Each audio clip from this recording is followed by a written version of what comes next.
For generations, Syria's Bedouin and Druze communities lived together as neighbors in the southern province of Sueda. نحن وياه كنا عايشين أمورنا ولا في شيء، عايشين سوا، يعني خبزاتنا من نفس المحل، مياتنا من نفس المحل. Everything changed in July. Sectarian violence tore through Druze-majority Sueda, in a country where Sunni Muslims are the dominant religious group. It was some of Syria's worst bloodshed since Bashar al-Assad was toppled. And for families like Faisal Spez, those generations of fragile coexistence ended in moments. They are among many thousands of Bedouins who fled the province. Now, fear and hostility on both sides leave little hope of displaced Bedouins returning home soon. It started in mid-July, when residents said Bedouins abducted a Druze merchant on the road to Damascus, and escalated from there. Government forces sent to restore order clashed with Druze militias. 2 monitoring groups said more than 1,000 people were killed and tens of thousands displaced, most of them Druze. Faisal says his family sought sanctuary with Druze neighbors who offered them protection. But then they were taken by Druze gunmen and held in a village school. اجوا طلعوا العالم وحملوهم بالسيارات، حطوهم بالسيارات بالبيكابات والباص. كل سيارة بيطلع من وراء 2 3 مسلحين وهيك حاطين البواريد بالعالم، وبالباص نفس العملية.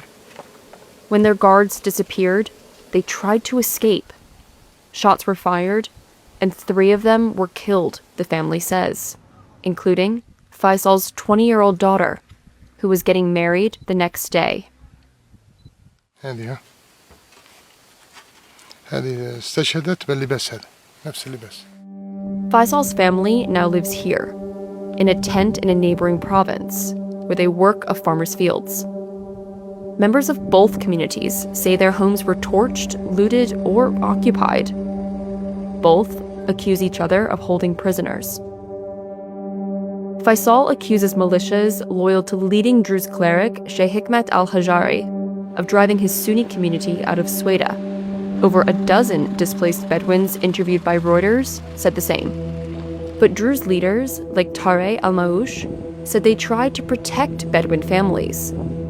They deny there was a campaign to evict them and say uprooted Druze are also waiting to return home. الطرد للبدو مرفوضة لأنه البدو نحن قمنا بجمعهم بأماكن آمنة ضمن أحيائهم لأخلاقهم إنسانيا. Maush denies that Druze militias attacked Bedouin civilians. He questioned how the Spez could know who fired at them when there was fighting in the area.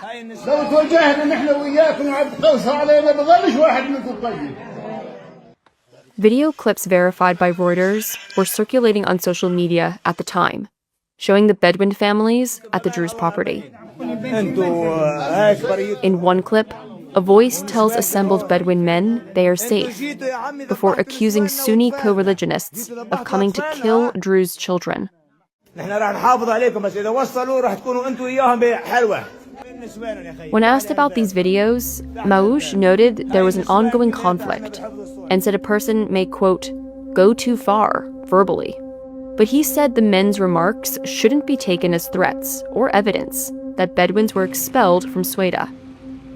Still, Maush says their return is, for now, unacceptable. He accused Bedouin fighters of taking part in what he described as ethnic cleansing by Syria's Islamist-led government and extremist groups. بكتلة سرطانية داخل جسم سليم وعملوا حالة تخريبية شاركت بسفك دم أبناء السويداء.